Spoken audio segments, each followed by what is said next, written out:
મિત્રો ગણિતમાં ઝડપ અને ચોકસાઈ આ રીતે ગણી શકાય.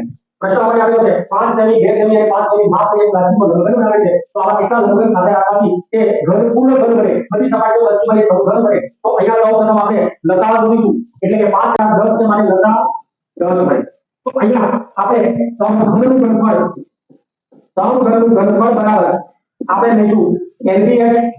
હવે એની સંખ્યા જ્યારે શોધવાની છે તો 10 × 10 અને ગુણ્યા 10 લેશું, કારણ કે લસાઅ આપણે બધી લંબાઈ પહોળાઈ અને ઊંચાઈ સરખી આવે છે.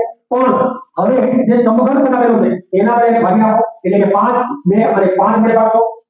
હવે 5 × 10 2 × 10 અને 5 × 10 આ તમામનો ગુણાકાર કરતા મિત્રો એ આપણને મળે છે 5 × 10 = 20. તો 20 લંબઘન રાખવામાં આવે, લંબઘનની સંખ્યા 20 રાખવામાં આવે તો તે બધી સપાટીઓ એક સરખી બને.